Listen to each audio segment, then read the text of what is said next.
জাহাঙ্গীরনগর বিশ্ববিদ্যালয়ের আবাসিক হলগুলো থেকে ছাত্রত্ব শেষ হওয়া শিক্ষার্থীদের এখনও বের করতে পারেনি বিশ্ববিদ্যালয় প্রশাসন। গেল শনিবার রাতে কামাল উদ্দিন হলে অভিযানে এলে তোপের মুখে পড়ে ফিরে যান বিশ্ববিদ্যালয়ের প্রক্টর অধ্যাপক ডক্টর এ.কে.এম. রশিদুল আলম। পরে রোববার সকালে 10টা পর্যন্ত সময় বেঁধে দেওয়া হলেও দুপুর পর্যন্ত কাউকে হল ছাড়তে দেখা যায়নি। প্রশাসনের পক্ষ থেকেও চোখে পড়েনি কোনো তৎপরতা। মূলত 11 সেপ্টেম্বর জাকসু নির্বাচন সামনে রেখে বিশ্ববিদ্যালয় ও আবাসিক হলে পরিবেশ স্থিতিশীল রাখতে ছাত্রত্ব শেষ হওয়া শিক্ষার্থীদের হল থেকে বের করতে উদ্যোগ নেয় জাবি প্রশাসন।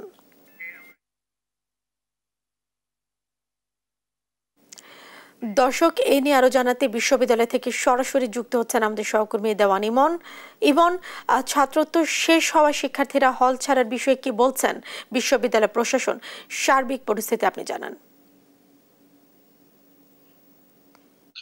জেসিকা, আপনি যেমনটি জানেন যে জাহাঙ্গীরনগর বিশ্ববিদ্যালয়ের ছাত্র সংসদ এবং হল সংসদ নির্বাচনের যে দ্বিতীয়বারের মতো তফসিল ঘোষণা করা হয়েছে সে অনুযায়ী আগামী 11ই সেপ্টেম্বর এই ক্যাম্পাসে জাকসু নির্বাচন অনুষ্ঠিত হবে। সে উপলক্ষে কিন্তু এই যে তফসিল অনুযায়ী কিন্তু গতকাল অর্থাৎ 16ই আগস্ট পর্যন্ত কিন্তু বিশ্ববিদ্যালয়ে যারা নির্বাচনের দায়িত্বে রয়েছেন তারা কিন্তু একটি সময়সীমা বেঁধে দিয়েছিল। যাদের ছাত্রত্ব শেষ হয়েছে তারা যেন এই সময়টির মধ্যে যেন এই ক্যাম্পাস ছেড়ে দেয়, যেহেতু যেন যেন নির্বাচনটি সুন্দরভাবে পরিচালনার জন্য বা সুষ্ঠুভাবে অনুষ্ঠিত হওয়ার জন্য যেন একটি স্থিতিশীল অবস্থা বিরাজ করে সে উপলক্ষে কিন্তু যাদের ছাত্রত্ব শেষ তাদেরকে চলে যাওয়ার জন্য একটি নির্দেশনা দেওয়া হয়। তবে যারা সেই তারিখটি না মেনেও যারা না যান সেই উপলক্ষে কিন্তু গতকালকে রাত্রে বিশ্ববিদ্যালয়ের পক্ষ কিন্তু এই যে কামাল উদ্দিন হল যেখানে আমি এখন রয়েছি এই হলে কিন্তু তারা অভিযান পরিচালনা করেন এবং অভিযান বেশ কয়েকটি কক্ষকে পাচ্ছেন যে তারা এইখানে যে তালাগুলো ছিল সেগুলোকে কিন্তু ভেঙে বিশ্ববিদ্যালয়ের প্রশাসন কিন্তু সিলগালা করে দিয়েছে, নতুন করে তারা তালা ঝুলিয়ে দিয়েছে। তবে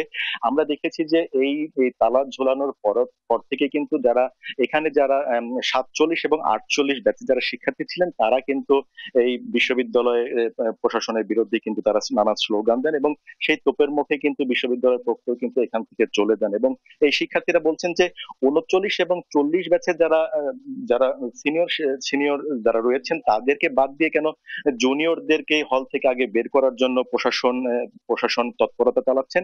এই বিষয়ে কিন্তু নানা ধরনের স্লোগান তারা কিন্তু এই যে প্রক্টর সহ যারা এসেছিলেন গতকালকের অভিযানে তাদের বিরুদ্ধে কিন্তু দিতে থাকেন। এরপর থেকে কিন্তু একটি উত্তপ্ত অবস্থা বিরাজ করছে।